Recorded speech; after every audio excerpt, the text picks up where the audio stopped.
Let me show you something that should not be possible.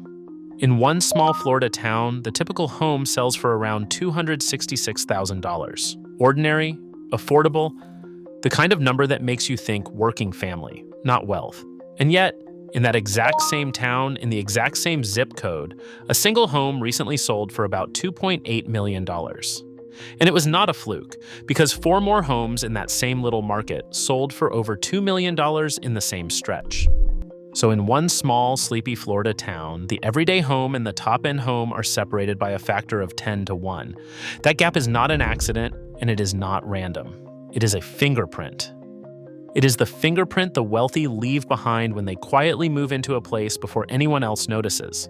And once I show you how to read it, you will see it appearing in small towns all across this state, in places nobody is talking about. Because here is what is actually happening in Florida right now, with real, verifiable numbers. In a single recent year, Florida gained nearly $21 billion in income from people moving in from other states, and the average income of a household moving into Florida was about $122,000, the highest of any state in the country. Over 5 years, Florida absorbed a net $137 billion in income from the rest of America, while California lost $91 billion and New York lost $76 billion. The money is not trickling into Florida, it is flooding in. And the big obvious question everyone asks is where the millionaires are going. The answer everyone gives is Miami, Palm Beach, Naples. But that answer is old news, and it is wrong for the smart money. Because the truly interesting money, the quiet money, is not going to the places with a velvet rope out front. It is going to small towns that still look completely ordinary from the road, buying up the best land before the rest of the world catches on. Today, I'm going to show you 10 of them, counted down, and I'm going to prove it in each one with 2 numbers, the everyday price and the top-end price, straight from Zillow and Redfin. And I'm going to give you the honest warning at the end that most videos like this will never tell you, because a millionaire moving into a town is not automatically good news for you. Let us count them down. Let me name exactly what we are hunting for first, because it is the whole game. The villain of this video is not a high median price. A high median just means a town is expensive, and everyone already knows about it. The thing we are hunting is the gap. It is a town where the middle stays cheap and boring, while the very top quietly detaches and shoots into the millions. That gap is the tell, because it means wealth is arriving faster than the town's reputation can catch up. The median has not moved yet, so the town still reads as affordable, but the ceiling has already lifted off. When you find that split, you have found where the money went before the crowd did. Now, from 10 to 1. And I want to be precise about how I am proving each one, because this is exactly where these videos usually cheat. For every town, I'm going to give you the everyday number, the typical home value from Zillow, the price a normal family actually pays. And then I'm going to point you at the top end, the sales that Redfin and the public records show detaching from that median and climbing into the millions. The story is never the median by itself and never the top sale by itself. The story is the distance between them. A town where both numbers are high is just expensive. A town where the median is low and the ceiling is soaring is a town being quietly colonized by money, and that is the only kind of town on this list. Now, from 10 to 1. Number 10 is Defuniak Springs, tucked into the interior of Walton County in the Florida Panhandle. From the road, Defuniak is about as unassuming as a Florida town gets. A historic little downtown wrapped around a nearly perfect round spring-fed lake, with a modest typical home value sitting around $250,000. That number tells you nothing is happening here. But look at the county it sits in. Walton County stretches from this quiet $250,000 town all the way down to a coastline where the typical home runs well over $1.5 million and where individual homes trade for tens of millions. That is one of the widest wealth gaps inside a single county anywhere in Florida, and the pressure from that coastal money is now pushing inland toward exactly the cheap, pretty, historic towns like Defuniak that the coast forgot. It is the leading edge, the first ripple, and the people who see the ripple buy before the wave. Defuniak makes this list at number 10, not because the millionaires have fully arrived, but because everything about its position says they are coming. And coming is the exact moment worth watching. Number 9 is Freeport, also in Walton County, and Freeport is that inland ripple actually breaking. Freeport sits between the interstate and the famously wealthy beaches of South Walton, and it has quietly become one of the fastest growing towns in the entire Panhandle. Its typical home value is still modest, in the low to mid 300,000s on Zillow, but drive its edges and you will see the tell everywhere. New gated communities, custom homes on acreage, and prices at the top of the local market climbing far faster than the middle. Freeport is what happens when the coast next door becomes so absurdly expensive that even the wealthy start looking one town back from the water. The buyers arriving here are not priced out, they are early. And Redfin's data shows homes in this market moving quickly, which is exactly what you would expect when money is quietly competing for a town before it is famous. Number 8 is Melrose, sitting on the chain of clear spring-fed lakes where 4 different counties meet in north central Florida. Melrose is genuinely tiny and genuinely gorgeous, an artist's town of oak canopies and lakefront cottages with a typical home value on Zillow up in the mid to upper $300,000 range. But that middle number hides the real story, which is the water. On the shores of Lake Santa Fe and the surrounding clear lakes, the estates detach completely from the town median because lakefront in Florida is a finite, non-renewable thing, and the people who understand that are quietly buying the best water frontage while the town itself still feels like a secret. Melrose reads as a sleepy lake village. Its shoreline tells a very different story about who has been showing up. And if this idea, reading the gap to find where the money is really going, is landing for you, do me a quick favor and tap the like button. It genuinely helps push this in front of the next person trying to understand where Florida is actually heading. And that is the whole reason I make these. Number 7 is Alachua, just north of Gainesville, and Alachua is one of the clearest examples of a town-changing character in real time. It still has a charming, historic main street and a small-town feel, and its typical home value sits around $330,000, which sounds ordinary. But Alachua has been one of the faster-growing small towns in north-central Florida, drawing in the money that surrounds a major university and a booming biotech and research corridor, along with the horse farm wealth that defines this whole region. The pattern here is a town whose everyday price still says small town, while the professionals, the researchers, and the landowners quietly moving in are lifting the top end well beyond it. Alachua is the tell in its early, most affordable stage, which is exactly the stage you would want to catch it in.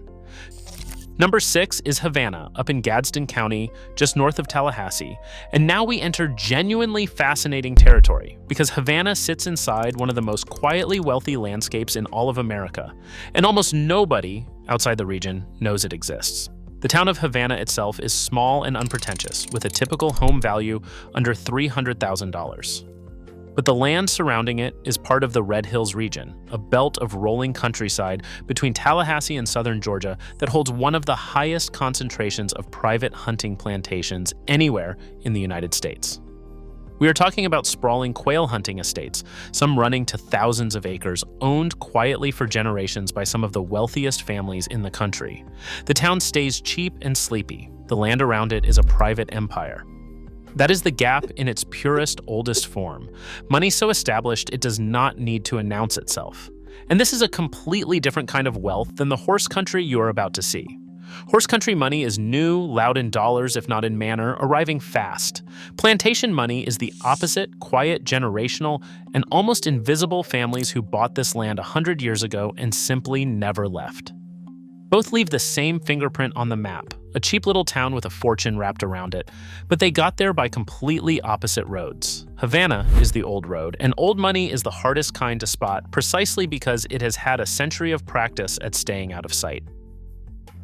Number 5 is Monticello, just east of Tallahassee in Jefferson County, and Monticello is Havana's more polished cousin in that same Red Hills plantation belt. Monticello is a genuinely beautiful antebellum town built around a historic courthouse, with grand old homes lining its streets and a typical home value still sitting under $300,000. But like Havana, Monticello sits surrounded by enormous private plantations and estates, old money land that rarely trades and almost never makes the news when it does. The town itself is a working, affordable Florida community. The countryside wrapped around it has been a quiet playground for the wealthy for over a century. When you see a town this historic and this pretty stay this affordable, that is not a sign nobody wants it. It is a sign that the people who already own the best of it have no reason to sell. And that is a subtle but important lesson for how you read the whole state. We are trained to think affordable means undesirable, but sometimes affordable means locked up, held by owners who will never list, so the only homes that trade are the ordinary ones in town, which keeps the visible median low while the real value sits off market untouched for decades. And here is the question I want you holding as we reach the top 4, because it is the real one. If the wealthy are quietly buying into these towns, is that good news or bad news for a regular person hoping to move to one? Hold that thought, because I am going to answer it honestly at the end, and the answer is not what a video like this usually admits. Number 4 is Williston in Levy County, just to the west of the horse country that is about to dominate this list. Williston is a small, agricultural, deeply ordinary-looking town with a typical home value in the 200,000s. But Williston sits directly in the spillover path of the single biggest wealth event in rural Florida in a generation, the transformation of the Ocala area into a global equestrian capital. As the land closest to the center of that world became impossibly expensive, the serious horse money began radiating outward, and towns like Williston, with their cheap acreage and their proximity, are exactly where that overflow lands. The typical home here still says, farm town. The farms changing hands at the top of the market increasingly say something very different. Number 3 is Citra, and now we are in the heart of it, in the horse country of Marion County. Citra is a rural crossroads, the kind of place you would drive through without slowing down, with an everyday housing market that is genuinely affordable. And yet, in this exact town, a 200-acre horse farm recently sold for $5.3 million. Sit with that. A $5 million transaction in a town most Floridians could not find on a map. That is not a town getting slightly nicer. That is global equestrian wealth planting a flag in the dirt quietly, while the town around it stays cheap enough that nobody thinks to look. Citra is the gap made undeniable, a single sale worth more than dozens of the ordinary homes around it combined. And notice what a sale like that does to a small town over time. That $5 million did not disappear. It became a farm that will be improved, staffed, and supplied locally. And it set a new number in the record books that the next high-end seller will point to. One sale like this does not just prove the money is here. It quietly invites the next wave of it. And understanding exactly this, which quiet Florida towns are about to change and which affordable-looking ones are traps, is the whole reason the Florida Buy and Avoid list for 2026 exists. It lays out 40 Florida towns, 20 to buy and 20 to avoid, in one place, with the real money picture checked on every single one. The link is sitting in the description right below this video. If you want the full map before you commit to anywhere, that is where it lives.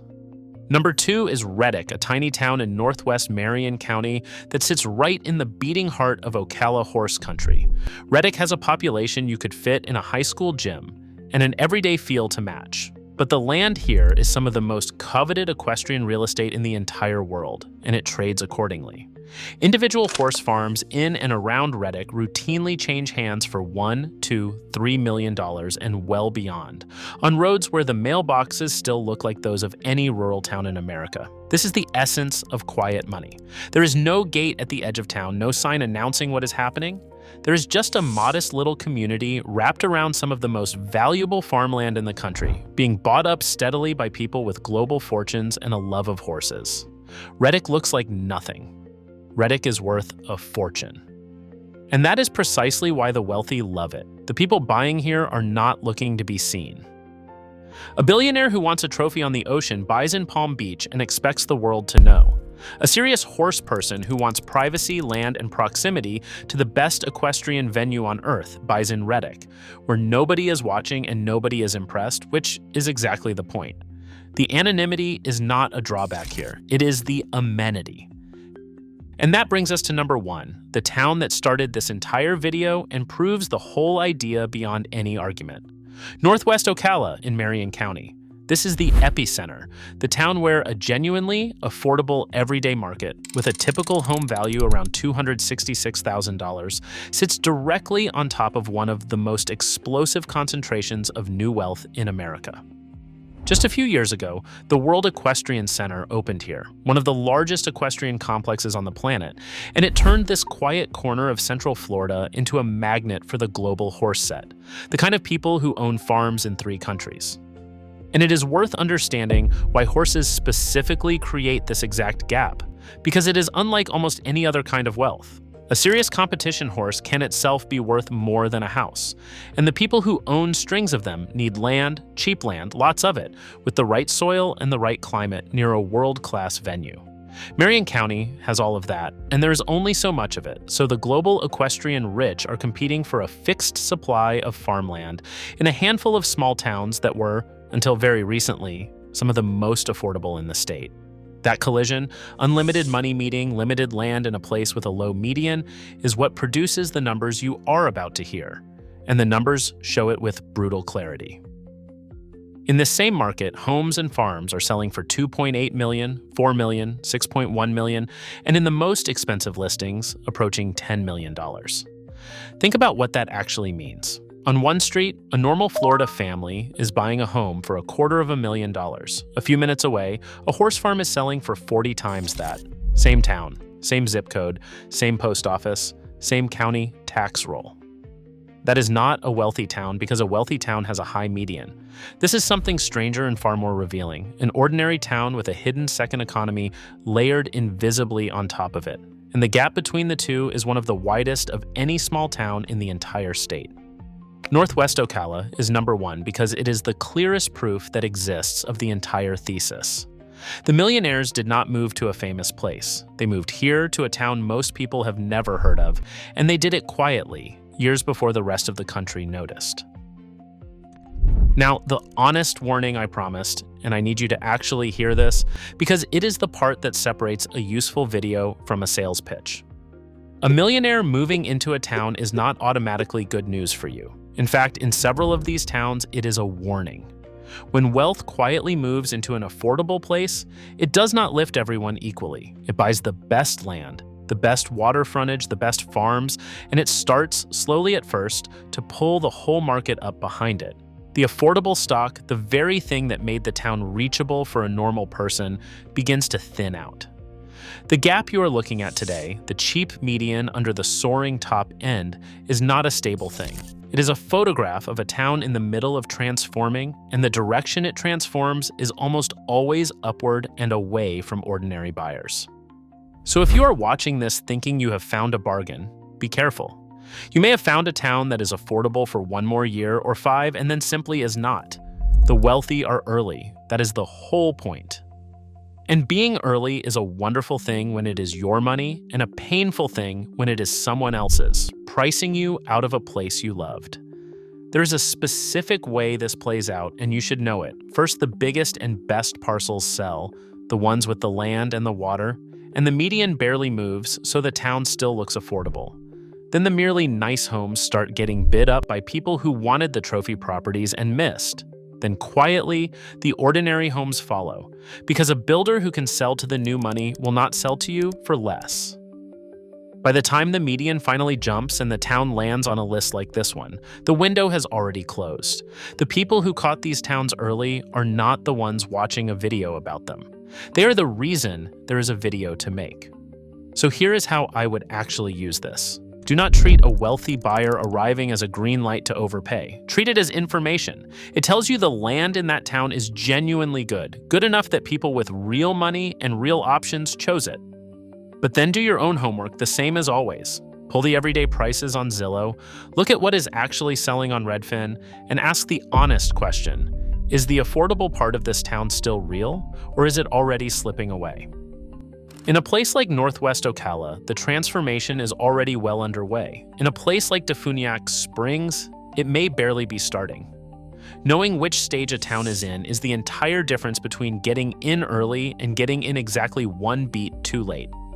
So here is my question for you, and I read every one of these. Do you live in one of these 10 towns or near one? And have you watched this happen with your own eyes? The quiet farms and estates selling for numbers that do not match the town around them?